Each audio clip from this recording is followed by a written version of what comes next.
ভারতীয় জনতা পার্টির প্রতিষ্ঠা দিবসকে সামনে রেখে 7 দিনব্যাপী বিভিন্ন কর্মসূচি হাতে নিয়েছিল রাজ্য বিজেপি, আর যার সমাপ্তি দিন। কর্মসূচিগুলির ভেতরে ছিল জলছত্র, চৌপাল বৈঠক, ছিল গাঁও চলো অভিযান। প্রতিটি বিধানসভা কেন্দ্রে এই কর্মসূচিগুলি পালন করা হয়। রামনগর কেন্দ্রেও বিভিন্ন কর্মসূচি পালন করা হয়।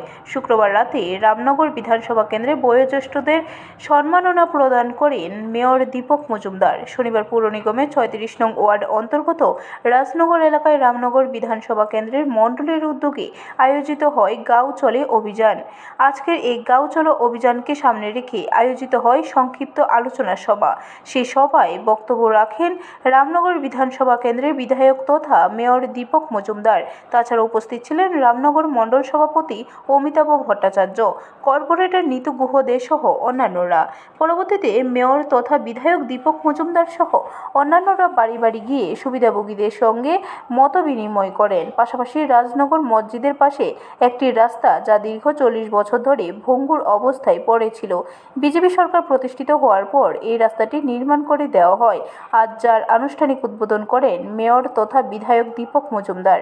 রাস্তাটি 430 মিটার লম্বা, যা 40 লক্ষ টাকা ব্যয় করে নির্মাণ করে দেওয়া হয় জনগণের সুবিধার্থে। দলের মধ্যে আমাদের দলের দ্বারাই সরকার তৈরি হচ্ছে প্রধানমন্ত্রী নরেন্দ্র মোদীর নেতৃত্বে প্রায় 11 বছর পরে 2014 থেকে এখন অবধি আমরা সরকার পরিচালনা কেন্দ্রীয় সরকার এবং আমাদের ডক্টর মানিক সাহের নেতৃত্বে আমাদের রাজ্য সরকার চলছে। এখন এইটা মত বিনিময় সভার মতো হচ্ছে আমাদের দলীয় প্রতিষ্ঠিত উপলক্ষে বিভিন্ন কর্মসূচি 7 দিনব্যাপী রাখা হয়েছে 9টি বিন্দুর উপর।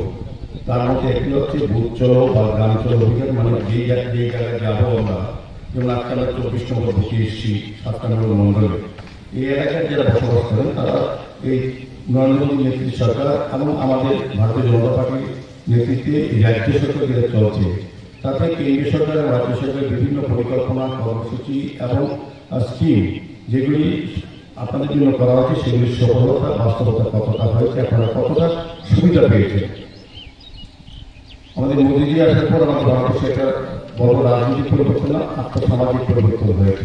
বিশেষ করে এখানে মহিলারা উপস্থিত আছেন, আমি বলবো মহিলাদের সম্মান মূল্যায়ন বৃদ্ধি করার ক্ষেত্রে নরেন্দ্র মোদীর অবদান সারা ভারতবর্ষে যতজন প্রধানমন্ত্রী যত সরকার ছিল তার থেকে অনেক বেশি। আমাদের মহিলাদের ক্ষেত্রে মহিলাদের সম্মান দেওয়ার জন্য বিভিন্ন কর্মসূচি গ্রহণ করা হয়েছে। ব্যুরো রিপোর্ট, খবর ত্রিপুরা।